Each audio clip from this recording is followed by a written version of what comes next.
Soal Ekonomi, balik lagi bareng aku di tempat kita ngobrol ekonomi tanpa bikin kepala cengang-cengang. Episode kali ini judulnya agak kecil nih. Ekonomi lagi ngegas, BI nge-rem. Coba kalian bayangin, ekonomi baru mulai jalan, orang-orang udah semangat belanja, terus usaha juga mulai rame, tiba-tiba Bank Indonesia naikin suku bunga. Ini tuh kayak lagi seru-serunya nyetir, tapi malah tiba-tiba direm. Nah, biar kita nggak salah komentar, aku udah bareng sama dua ngobrol yang malah berkulit dari kecil lagi tapi sampai banget. Kita panggil nih ya, coba ngobrol kita.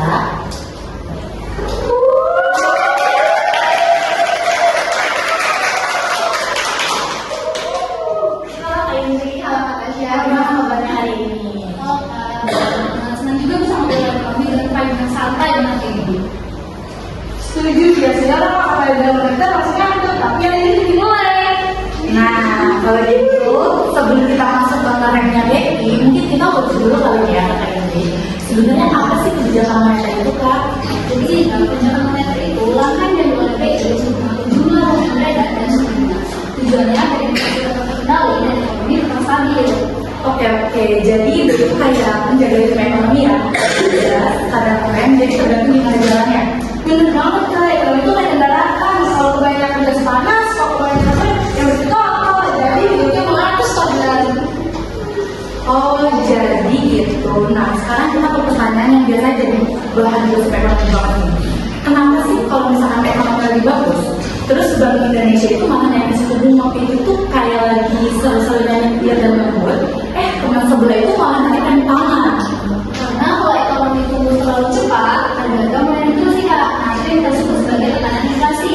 Makanya BI ngerem buat dia menjaga pertumbuhannya nggak kebablasan.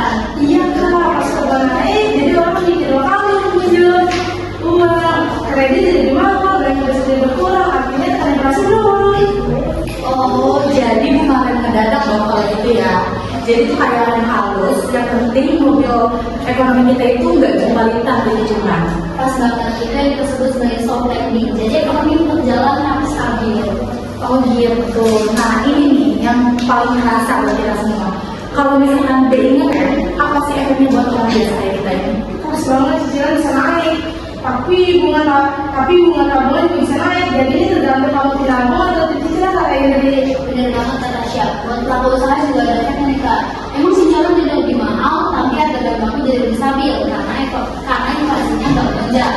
Oke, jadi BI itu di sini bukan tokoh antagonis ya, tapi mereka justru yang jagain biar ekonomi itu nggak kepanasan. Benar banget. Jadi ekonomi itu kayak masakan. Kalau apinya kecilan bisa matang, kalau apinya kebesaran bisa gosong. Nah, BI itu perannya buat ngatur apinya biar tetap stabil. Oh, jadi gitu ya Kak Indri, lupa nih. Benar banget, betul. Teman-teman juga catat ya. Oke, kita udah seru banget nih ngobrol episode hari ini. Dan kita ini bisa masuk ke yang sesi paling seru nih. Di sini kita udah ngobrol panjang banget sama Kak Indri dan Kak Tasya mengenai ekonomi itu kalau lagi ngegas gimana dan BI itu kadang harus ngerem. Kita ini masuk ke sesi bagian yang biasanya paling ramai itu sesi di sini dimana kalian boleh bertanya apapun yang bikin kalian penasaran atau bikin kalian masih bingung. Mau yang serius boleh, terus mau yang nyeleneh tapi nyambung juga nggak apa-apa. Kita di sini tuh santai banget karena kita di sini lagi ngobrol, bukan lagi ujian ekonomi ya teman-teman ya. Oke, jadi siapa di sini yang mau ikut sesi Q&A kita hari ini boleh langsung angkat aja. Oke, boleh. Jadi ini coba aja ya Kak. Sebenarnya kayak kan bunga naik, kan bunganya naik nih, terus cicilan juga ikut naik. Nah, gimana sih tipsnya supaya kita tuh tidak pingsan untuk si finansialnya ini? Kayak yang dia Tasya. Wah, benar banget tuh Kak. Jadi tips pertama itu jangan nambah cicilan pas banget kondisi mulai naik-naiknya. Itu sama aja nambah beban terus lagi ngos-ngosan nggak sih? Setuju banget sama Kak Tasya. Terus tips yang kedua tuh Kak, kita tuh cek pengeluaran. Jadi bedain mana yang benar butuh sama yang pengen terlihat butuh. Berarti itu benar banget ya Kak. Nah, benar banget tuh. Kalau bisa nabung malah lebih bagus karena mengatili tabungan lebih suka. Jadi ada positifnya juga nih. Wah, berarti bukan cuma dompet saya aja yang berapa ya Kak? Bukan, saya juga sama kok. Emang dompet karena ada lebay Kak. Cuma mandi duluan aja. Oke.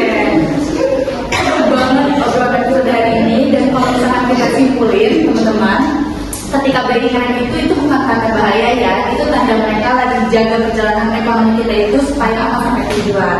Makasih banyak buat Kak Indi dan Kak Tasya udah nemenin kita ngobrol santai banget tapi daging banget juga di sini. Buat sobat gaspol ekonomi, ingat ya, keputusan B itu mungkin kelihatannya jauh banget, tapi percaya deh, efeknya yang ke dompet kita itu dalam hitungan minggu aja. Sampai ketemu di episode berikutnya, tetap polos, tetap cuan, dan seperti biasa, gaspol terus tapi tahu kapan harus ngerem. I know